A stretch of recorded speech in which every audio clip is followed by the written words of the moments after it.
So ang ating text po sa umagang ito ay matatagpuan sa Acts chapter 3 verses 1 to 13. Pwede pong tumayo po tayong lahat bilang paggalang po sa salita ng ating Panginoon at sabay-sabay po nating basahin. Acts chapter 3 verse 1 to 13. Peter and John went up together to the temple the 9th hour, and a certain man lame from his mother's womb was carried, whom they laid daily of the temple, which is called Beautiful, as alms from those who entered the temple. Who, seeing Peter and John about to go into the temple, asked for alms, and fixing his eyes on with John, Peter said, "Look at us." At his attention, expecting to receive something from them. Then Peter said, "Silver and gold I do not have, but what I do give you. In the name of Jesus Christ of Nazareth, rise up and walk." And he took him by the right hand and lifted him up, and immediately his feet and ankle bones received strength. So he, leaping up, stood and walked and entered the temple with them, walking, leaping, and praising God. And all the people saw him walking and praising God. Then they knew that it was who's begging alms at the beautiful gate of the temple, and they were filled with wonder and amazement at what happened to him. Now, as the lame man who was healed on John, all the people ran together to them in the porch Solomon's, greatly amazed.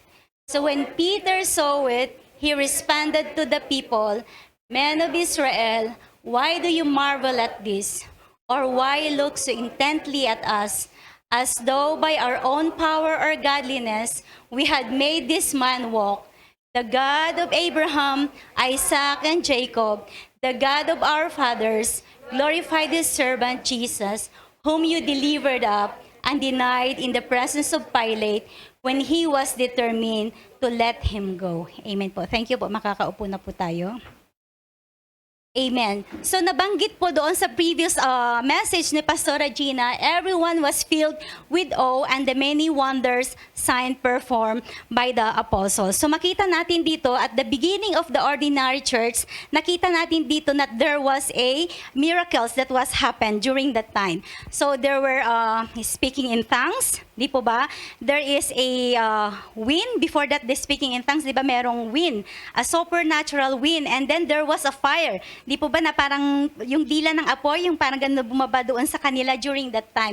And they were 120, di po ba? 120 including the believers. And then, noong nag-preach during that time, nung doon na napuspos na sila ng banal na espiritu, they were speaking in tongues. At yung pagsasalita nilang yun, yung mga didn't know what they are saying, yung mga taong nagsasalita, di po ba? Where it was tackled by Pastor Mike, if I'm not mistaken, di po ba? So nakita natin doon na nagsalita sila ng mga salitang hindi nila alam. But the people who were heard by them, sabing ganon, narinig nila yung mga taong, di ba, nagtipon-tipon sila. Kasi nga, di ba, nung una is merong wind, di ba? Ugong may talagang sound na talagang nag-ano sila para sila ay draw. So magkumpul-kumpul sila, mag-meet sila doon. And we all know that during that time, the speaking in tongues, makikita natin doon na nagsalita nga sila ng iba't ibang wika. And the people who heard, they understand it because yung mga iba galing sila, di ba nag-migrate sila kumbaga. And then bumalik sila, and then when they heard that, they understand because that was their language, di po ba? So naintindihan nila yung sinasabi doon. And what they're saying in the speaking of tongues is all about the works of God, yung ginawa ng Diyos, di po ba? Yung trabaho, yung ginawa ng ating Panginoong Hesus sa kanilang buhay. So they were speaking the wonder works of our Lord Jesus Christ. So dito, nabanggit that everyone was filled with awe and the many wonders and signs performed by the apostles. Now, in order to, the God's purpose for miracles during the time, we all know that in order to, so God's purpose for miracle, number one,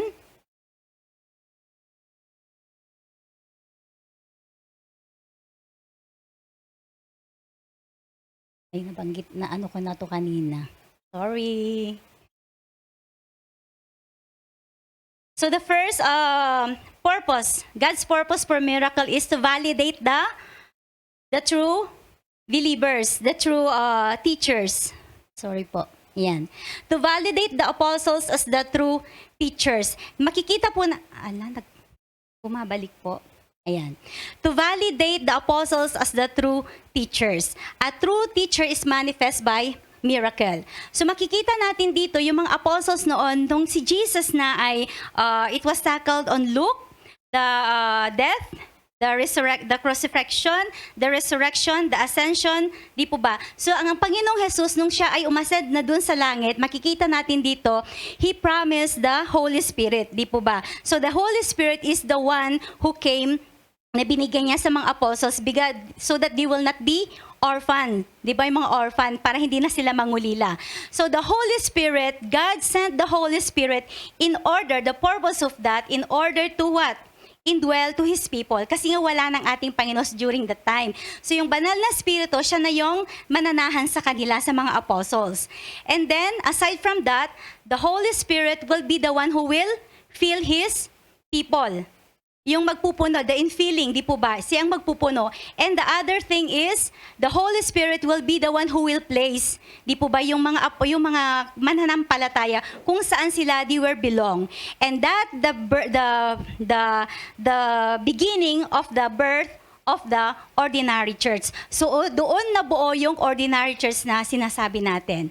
So we all know during that time, if we recall about Nicodemus, si Nicodemus, if we see in John chapter 3, John chapter 3 verse 2, sabi dito, anong sabi ni Nicodemus, during that time, di ba, gabi siya pumunta para tanungin ang ating Panginoong Jesus. Ang sabi dito, we know you're a teacher came from God because no one can do the things you do unless God is with him. So, Nicodemus recognized that Jesus Christ is a true teacher during that time. Kasi makikita natin dito, because no one can do the things you do unless God is with him. He performed miracles during that time, di po ba? Ang ating Panginoong Jesus. So with that simple statement, that validation, that coming from Nicodemus, ito yung nagbibigay sa atin na, yes, ang ating Panginoon ay nagbibigay ng, nagpapagaling, nagbibigay ng, nagpapaano ng mga himala. So, in order for that, nung umalis ng ating Panginoong Jesus, He was delegated the apostles para ipagpatuloy yung kanyang naiwang trabaho. Di po ba? To continue the work that was begun by our Lord Jesus Christ. And in order for them to fulfill that, there will be the Holy Spirit. And that Holy Spirit na yun ang nagmanifest, and they are able to continue yung healing ministry. May ano noon si Kuya Jess, doon sa Bible study, the gifts of healing, di po ba?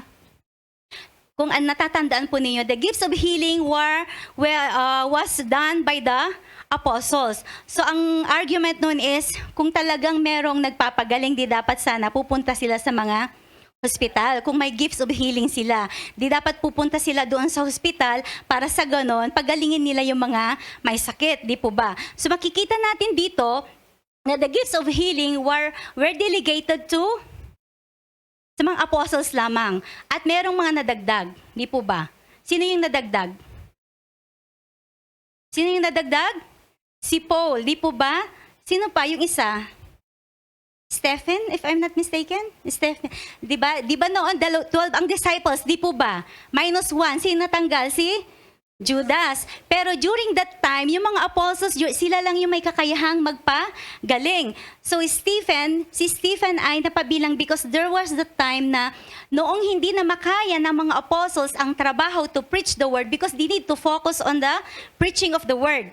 So, merong nagreklamo na if not the grace, yung mga Jews, di po ba, Grecian Jews, yung mga Hellenistic, na sabi nila napapabayaan na yung mga widow. Di po ba may nag-complain during that Aramaic na napapabayaan na yung distribution ng food?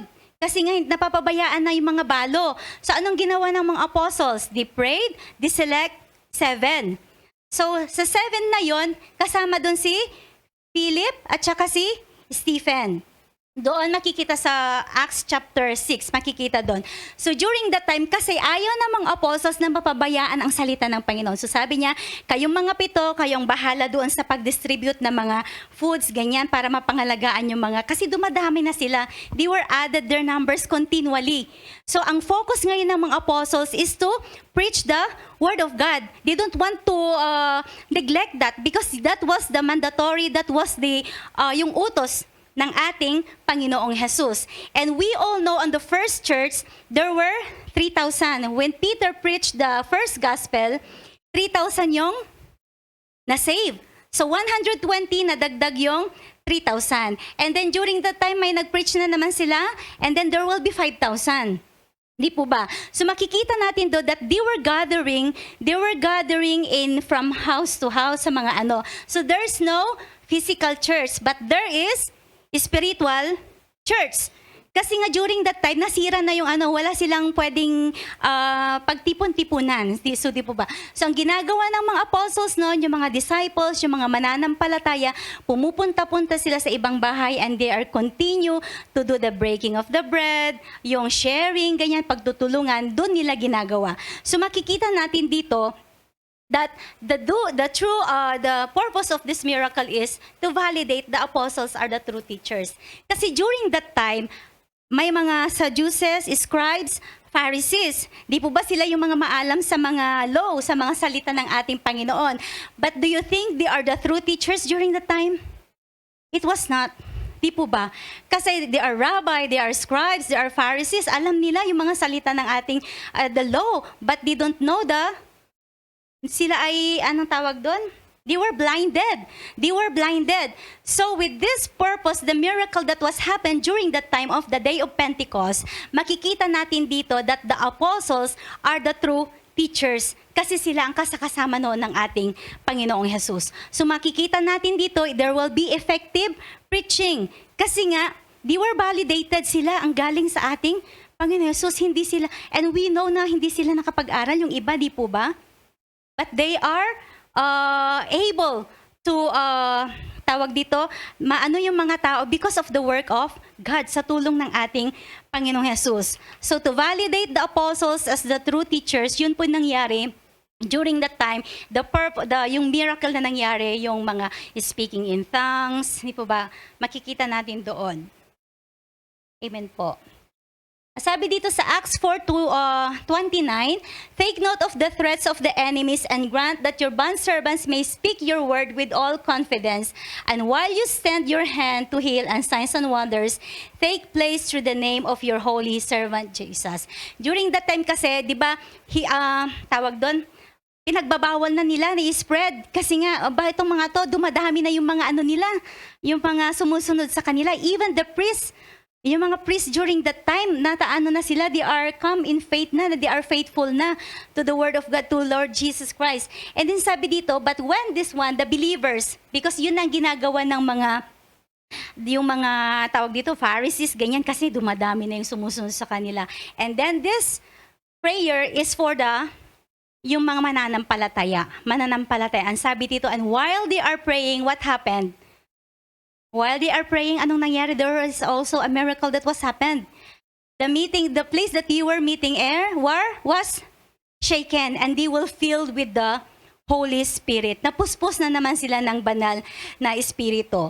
Again, in Acts 5 verse 12, sabi dito, at the hands of the apostles, many signs and wonders were taking place among the people, and they were all with one accord in Solomon's portico. Kung makikita natin dito, hindi ko kasi na ano yun, Kuya Jess, si Kuya Jess ang mahilig dito, maalam dito. Yung picture noon, na doon sa during that time, di ba nasira to, yung temple, it was destroyed by the Chaldeans or Babylonians during that time. Is it 70 AD, Kuya Jess, or no?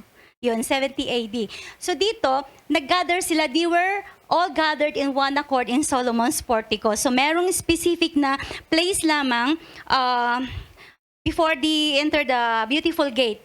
Matatakal po natin mamaya. So dito nag-gather yung mga mananampalataya. And we know noong nag-preach si Peter, if I'm not mistaken, nag-preach siya sa Samaria. So maraming mga mananampalataya maraming mga tao ang tumanggap ulit kay Jesus Christ. So, they sent Peter and John in order to what? To baptize, in order for them to receive the Holy Spirit, because during that time, they were only baptized with Jesus, di po ba? So, si Peter and John, pumunta sila doon sa Samaria, and then merong isang lalaki doon named Simon. Simon Sorcerer, yung nagpa-practice ng mga magic, ganyan. And then, alam natin during that time na yun ang pinaanan. Pero nung nangyari, yung miracles na ginawa ni Peter and John during that time, anong sabi ni Simon? Nung nakita niya na, nung nilay hands nila ang mga tao and they were filled with the Holy Spirit, anong sabi ni Simon? Pwede bang, parang sinuhulan? Babayaran niya ng pera? Pwede bang bigay niyo rin sa akin to? Para if I able to lay hands, ganyan, maano ko rin sila. Anong sabi ng mga disciples? Di po ba? So, bakit mo bibilhin? That was coming from God. Susuhulan mo para lang ma-receive mo yung Holy Spirit. So, makikita natin dito. And then, sinabi nila yung judgment para kay Simon. Pero anong ginawa ni Simon? Humingi siya sabi niya, pray to God. Sabi niya na sana hindi mapangyari yung sa akin yung sinabi niyo. Di po ba? Kasi, during that time, alam natin na apostles lamang ang may kakayahang magbigay ng magpagaling, gumawa ng himala. Because it was delegated to them by Lord Jesus Christ. Amen po? Nasusundan po ba? Mabilis po ba or tama lang? Amen. Praise God po. So ito po yun. Yung pangalawa is, the validation of the message of the apostles are being from God. So if we know if there's a miracle, sabi dito, the message of the apostles are being from God. So makikita natin dito noong nag-preach si Peter, di po ba, there was a miracle. Nag-preach si Peter, the first sermon. Makita natin dito na yung message ni Peter, it was coming from God, kasi hindi niya gawa-gawa lamang yun, yung pagsasalita. Ano yung first na message? The first sermon? Yeah, repent and be baptized, di ba yun? Yun yung sinabi ni Peter. Sabi niya, kasi ito yung pinapako nyo sa krus. Yung yung Messiah na inaantay, kayo di ba? Kayong nagpapako sa kanya. Because they are waiting for the religious Messiah, hindi yung talagang Messiah na magsisave sa kanila. So, with this, makikita natin dito, the validation of the message of the apostles are being from God. We know that when Peter preached the word of God, I should say, makikita natin dito na, yun nga, magkaroon ng himala. And with this, makikita natin dito na, with this, the message of apostles are being from God. Sila lang ang may kakayahan. Kasi hindi sila nakapag-aral, di ba? Saan nila na ano tong mga to? So ang mga Pharisees, ang mga scribes, saan nila nalaman tong mga to? But we know, during that time, when Christ was resurrected, anong ginawa ng ating Panginoon? They meet with them and they instructed them. Di ba tinuro niya kung ano yung about the kingdom of God. They meet with them, Jesus meet with them. Bago siya pumunta sa langit, bumalik sa ating Ama. So, Jesus Christ was instructed His disciples para sa ganun to preach, to enable for them to preach the gospel. Hindi po ba? Amen po? Nasusundan po? Amen. Ayan, meron tayong 3S. Balik tayo dun sa settings. Dun sa ating text, may 3S. The first one is the setting. Ano yung setting? Di ba kung saan nangyari? Setting is a place that was happened. Di po ba? So we all know on the setting, and then the sign, ito po yon. The third one is the sequel. Okay, let's go first to the setting. The setting. Ano yung setting natin? Peter and John coming up at the normal hour and they encounter this beggar. So during that time, we know that Peter and John are buddies. Sila yung duo, di ba? Magkaano sila? Magkaibigan sila, they are best friends, si Peter and John. Makikita natin dito na during on the Lake of Galilee, doon sa Lake of Galilee, di ba, they were fishing, yung business nila, sila yung mangingisda, di po ba? Alam po natin yon, sila yung mangingisda, di po ba? The first calling of the disciples, di po ba? So magkasama sila during that time. Peter and John are best friends. Okay, so magkasama sila. Ano pa? They were the one who prepared the last meal. The last meal during the Last Supper. Ano pa? They were the one who went to run sa Christology. Sila yung pumunta doon sa tomb, di po ba? During Jesus Christ was resurrected. Peter outrun, sabi doon. So dalawa sila ni Peter and John.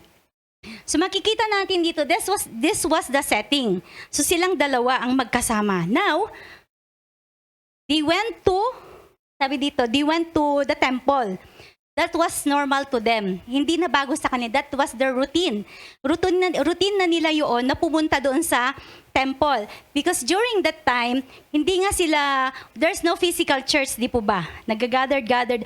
And in the book of Acts chapter 2, meron yung, di ba, pinipersecute na noon ang mga mananampalataya, di po ba? And they were scattered. And then that's the time na na-scattered yung salita ng ating Panginoon. Now, let's go to Acts chapter 2. Check ko lang po.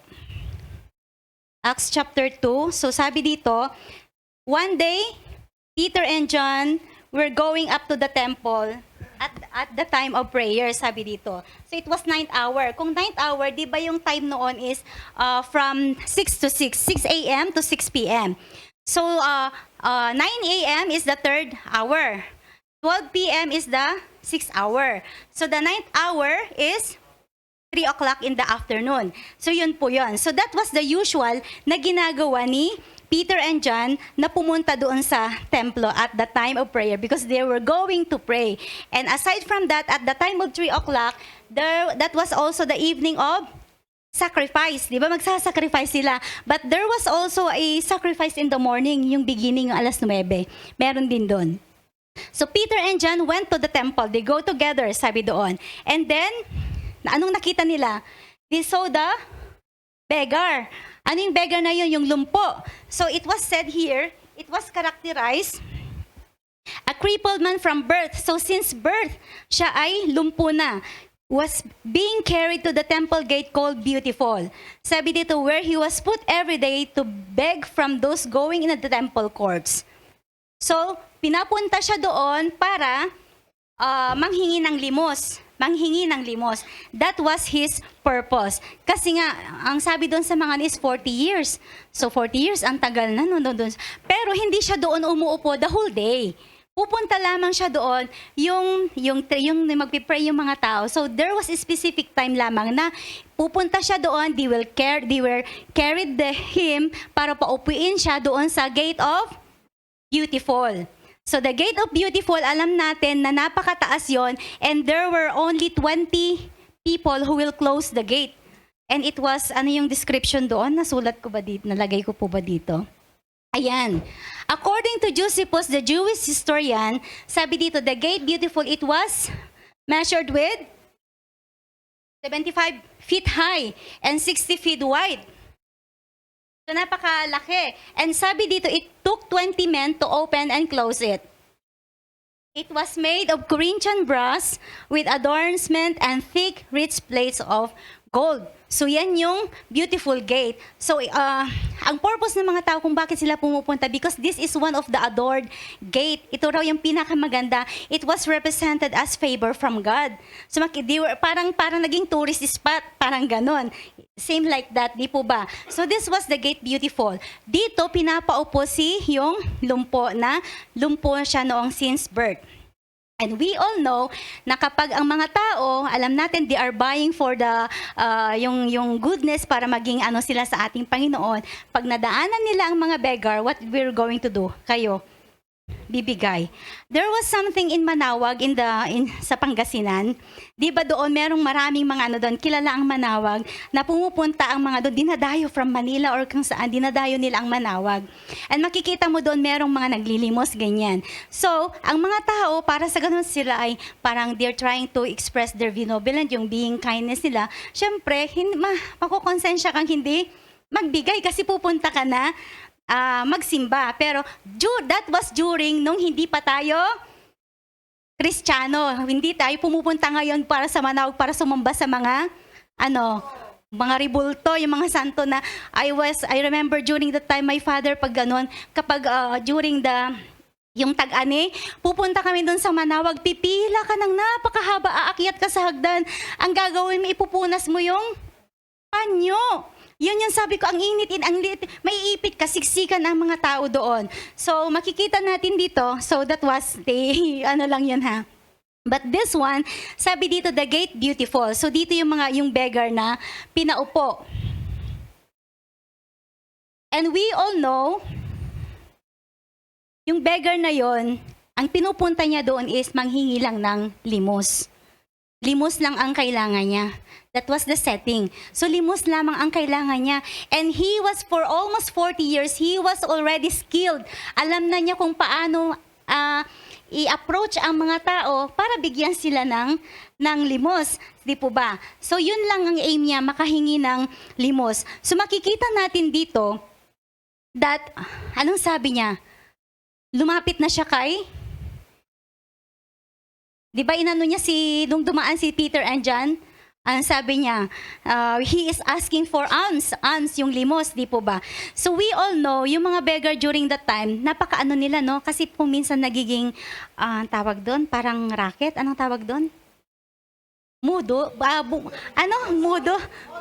mudos, parang gano'n, di po ba? Kasi alam nila kung saan sila pupunta. Unlike yung Lazarus, are you familiar with Lazarus? Yung, di ba, nandun siya sa gate ng door ng rich man, pero hindi siya pinansin. Yung nag-aantay lamang siya ng, yung crumbs, yung mga nahulog, pero hindi siya pinansin, di ba? And then namatay sila. That was not a, hindi magandang gate yon, yung iupuan ni Lazarus. And then there's another, si Bartimaeus. Bartimaeus, if we remember, the Bartimaeus is a blind man. Di ba doon sa Jericho, sa Jerusalem, doon siya nag-antay. Kasi nga, papunta sila doon, madadaanan ng mga tao doon, the flow of the people were there. So doon nag-upo si Bartimaeus. And Bartimaeus, when he heard that Jesus Christ is passing by, anong sabi niya? Son of David, di po ba? Pagalingin mo ako, sabing ganyan na humingi siya ng tulong. And he was asking for healing. Di po ba? Si Bartimaeus and God, Jesus Christ, narinig niya yon, di po ba? And then siya ay pinagaling. Now, this lame man, dito naman siya nakaupo. So every day nakikita yan ng mga tao, ang mga taong pumupunta doon, ito yung 40 years ng tao na lumpo, ganyan-ganyan. So every day siguro nakikita ni Peter and John because it was a usual thing. Normal na silang pumupunta sa temple. So, but during that time, napansin nila si beggar. Kasi si beggar, ang sabi niya dito, he began asking to receive alms. So that was the sign. Tapos na tayo dun sa settings. Di po ba? Now, there was the sign. The sign is, he began to ask to receive alms limos. So tayo, kapag tayo di ba kapag konting lang, masaya na tayo. Di po ba? So gaya na nabanggit ko kanina, nag-umpisa ng humingi ng limos itong si beggar, yung lumpo. Pero anong sabi ni Peter at saka ni John? Anong sabi nila? Silver and gold I have none, sabi dito. When he saw Peter and John about to enter, he asked them for money. But Peter looked straight at him. Sabi niya, tiningnan niyang maigi. Look at us, sabi niya ganyan. Tignan mo ako, sabi niya ganyan, di po ba? So the man give attention to them. Dalawa sila So tumingin siya. Ang sabi dito, expecting, so tumingin siya. Sabi, bibigyan siguro ako ng malaking limos. Parang ganun siguro ang expect niya because he is asking only for money. Cash, yun lang ang kailangan niya. But then Peter said, silver or gold I do not have. But what I have to give you is in the name of Jesus Christ of Nazareth, rise up and walk. Tumayo ka. Yun yung sinabi ni Peter at saka ni John. And then, anong nangyari? Makikita natin dito na ang sabi, taking him by the right hand. So, hinawakan nila sa kanyang kanang kamay, di po ba? And then, he helped them, and instantly the man feet and ankles, sabi dito, yung kanyang bukong-bukong, sabi dito, became strong. How we should know? Kapag iyang 40 days since from birth, immediately, di po ba? Makikita natin dito na siya ay gumaling. Tumayo, hinawakan siya ni Peter. Di po ba? And we know na siya ay gumaling. So ito yon yung naano kanina. So the four elements of this miracle, makikita natin dito, it was unexpected. It was unexpected because ang inaano lang niya is limos. It was unexpected, the miracle that was happened to him, napagaling siya ng ating Panginoong Jesus because it was completely a sovereign work of God. Gawa ito ng ating Panginoong Jesus by His power in the name of Jesus Christ. Di bang sabi ni Peter, in the name of Jesus Christ of Nazareth, rise up and walk. Yun ang sabi niya. And by His will. Makikita natin dito, noong gumaling na yung lumpo, sabi ni Peter, bakit kayo namamangha? Di ba? Sa tingin nyo ba sa amin nanggaling ito, yung pagpapagaling? It was from God, sa ating Panginoong Jesus. Kasi in the name of Jesus, sabi niya, in the name of Jesus of Nazareth, sabi niya, rise up and walk. So it was unexpected. Di po ba? Pangalawa, the miracles were done to point people to Jesus Christ, whom they preached and represented. So ang healing, yung miracles na nangyari sa kanya, sa lumpo, sabi doon, it will point people to Jesus. It will connect. It will connect the people, the man to Christ, whom they preached and represented. Kino-connect niya kasi during that time, yun nga, it was unexpected. And then the second one is, it pointing to Jesus. Kasi ang sabi ni Peter, hindi galing sa amin tong kapangyarihan na to. It was from God. Sabi ni Peter and John. Pangatlo, it was instantaneous. Nurse ko itong instantaneous from the root word instant pala yan. Instant. So instant na gumaling ang yung lumpo. Imagine mo 40 years na nakaupo. 'Di ba? Instant. Instant siyang nakapaglakad. Sabi siguro ng mga tao doon, hindi, binibiro lang kami siguro tayo, ano? Sabi niya, kasi bakit bigla siyang tumayo? Siguro budol lang yan kasi para lang makahingi ng limos, parang ganyan, ano? Pero it was not, it wasn't. It was instant. Nung hinawakan ni Peter yung kamay ng lumpo, instant na siya ay tumayo. Hindi siya dahan-dahan. Diba tumayo siya? And then, what else? It was complete. Alam natin, when daw, balik po tayo sa instant, di ba nung create si Adam, di ba hindi naman siya natutong naglakad, immediate na kapaglagat si Adam, di po ba? And then, for the word complete, Ate Ima, physical therapist, kapag merong mga ano dun sa mga buto-buto, di ba kapag na-sprain, di ba, ano yan? Sprain, hindi yan biglang makakatayo, di ba? How much more with this? Yung lumpo for 40 years, hindi niya alam kung paano maglakad, hindi niya alam kung paano tumayo since birth. And then immediately nagkaroon siya ng yung mga tissue, siguro yung mga card, yung 'di ba na yung yung mga tawag na renew, ligaments, ganyan. So biglang nagkaroon ito, complete. 'Di ba? So anong ginawa? Hindi lang siya naglakad. Anong ginawa niya? Tumalon pa. Sabi niya, hindi. Ano yan, paika-ika siguro yan. Kasi hindi pa ano. But it was complete. Immediate siyang naglakad. Nag-walk kasama ni Peter and John papunta saan? Sa temple. He was immediate and athletic, sabi doon yung description doon. Para siyang isang athletic. Siguro yung mga tao doon, papunta doon sa temple, doon yung sway lang silang, relax lang silang maglakad. Relax lang silang maglakad. Pero siya, anong ginawa niya? Tuwang-tuwa siya at nagtatalon-talon. Di po ba? So this was the elements of the miracle that was happened to the lame man. Sabi dito, sovereign work of God to demonstrate. So what are the miracles then? Sabi niya, ano yung mga ngayon? Yung himala. It was a sovereign word of God to demonstrate that those who displayed the power came from God. Galing sa ating Panginoon. And they came from God, then the message they preached was God's message. If the miracle was sovereign, sabi dito, it was supernatural, it was sudden. So immediate, instant. It was sufficient, it was complete. And it had one purpose. It was a staging to draw the crowd to believe the message. Di ba nung gumaling ang lalaki, anong nangyari? Ang lahat ng mga tao ay na-amaze, and that was the sequel. The sequel is the result that was happened after the event. So ano yung sequel? Ano yung event? That was the healing of the crippled man, yung beggar. So this is the result for now. So makita natin dito na ang unang nangyari when the man received the healing, anong nangyari sa kanya? He was filled with joy. Kasi tuwang-tuwa siya. Imagine mo, 40 years, hindi na siya magpapabuhat, hindi na siguro siya magpapaligo, and everything. Tawag dito, yung routine niya, yung ano niya sa body niya, pag-take care niya, hindi na niya kailangan ng tulong. He can do it alone. So the man filled with joy, di ba tuwang-tuwa siya? Makita natin dun sa text na siya ay tuwang-tuwa. Saan makikita yon? Then he went with them into the temple. Sabi, when all the people, sabi, so he's praising God, walking and leaping and praising God. Diba? Then the eyes of the, sabi dito, makikita natin dito doon sa Isaiah chapter 35 verse 6.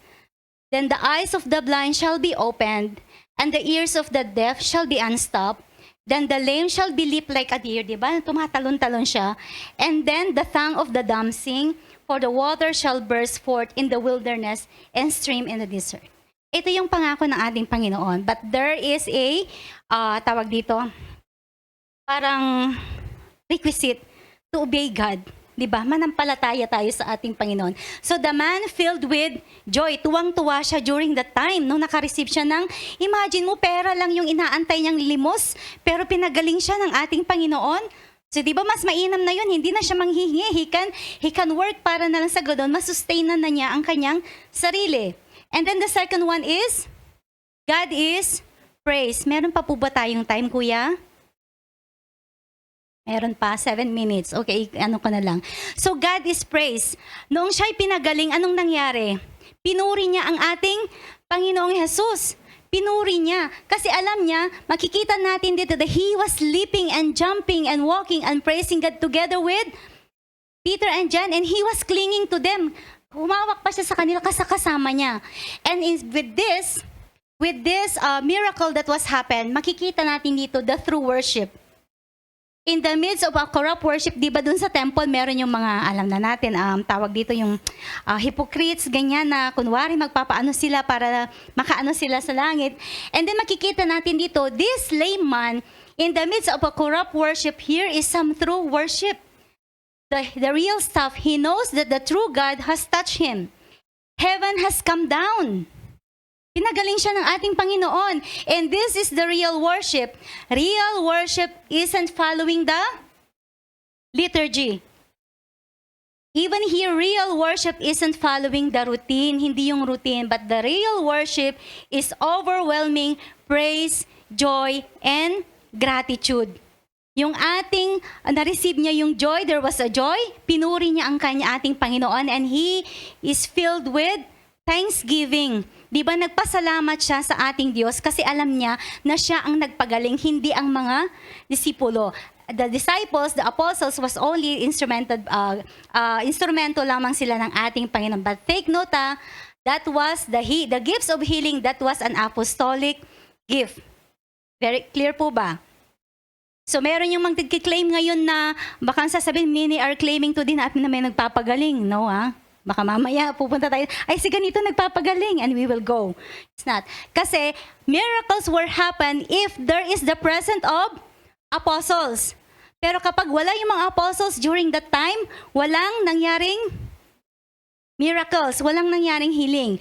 But that was, pero on the Old Testament, meron yung miracles na nangyari. It's about Moses, Elijah, there was a miracle happen during on the Old Testament. But in the New Testament, after ng Acts, wala na.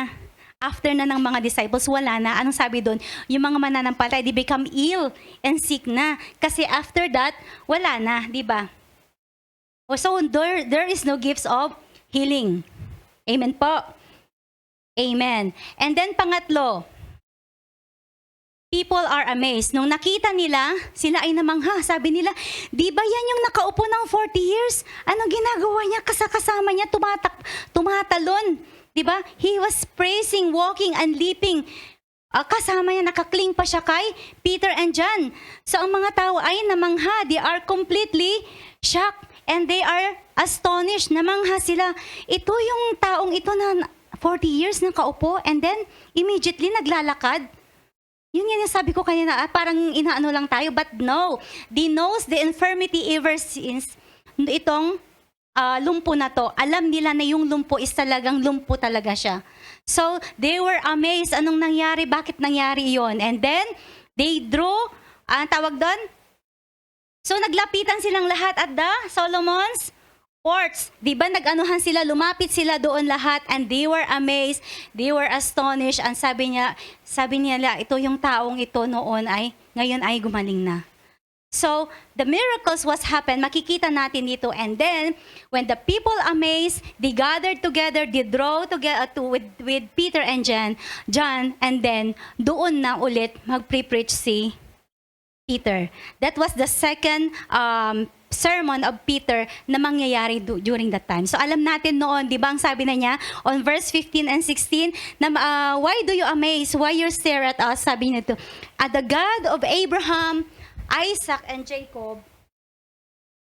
Sabi dito, basahin ko lang po sa 13. The God of Abraham, Isaac, and Jacob, the God of our fathers, has glorified his servant, Jesus. You handed him over to be killed, and you disowned him before Pilate. Though he was decided to let him go, sabi dito, you disowned the holy and righteous one, and asked that a murderer to be released. You killed the author of life, but God raised him from the dead. We are witness of this by faith in the name of Jesus. Take note, in the name of Jesus. Sabi dito, and the faith that comes through him and that has given his complete healing to him, as you can see all. So namangha ang mga tao and they were, nag-gather silang lahat doon. And that was the purpose para noon makapag-preach na naman si Peter, the second sermon of Peter. Yun po yun. So the miracles was done, sabi dito, to demonstrate that God was at work through the apostles. So nung nakita ng mga tao, sabi dito, it was incontrovertible, undeniable. Hindi na nila maitatanggi kasi nakita nila, witness nila. Even the leaders who would have wanted to deny it, it couldn't deny. And any more than they could not deny it, any of the miracles of Jesus did. It was undeniable, and if the power of God was coming through them, then the word of God was coming through them. So makikita na dito anong gagawin natin. Kasi nga ang dami na. Sabi dito, ang dami nang sumusunod sa kanila, ang dami nang mananampal, even the priest. So they cannot deny it anymore. So di ba inano sila sa Sanhedrin na tumigil na kayo sa pagpipreach, di ba inano sila? But they have the boldness to continue to spread the gospel. Pinagpatuloy pa rin nila yung pagkalat ng salita ng ating Panginoon. Amen po? Lapit na. So dito, how do we know today if a teacher is a true teacher? Kailangan ba natin ng himala? Kailangan pa natin ng himala? Sabi dito, you don't need miracles. You don't need anything more than this. But before the scripture, where would you go to validate? Before you could compare them with scripture, where would you go to determine the truthfulness of what they said? Now, all you have to do is measure every teacher against the Word of God.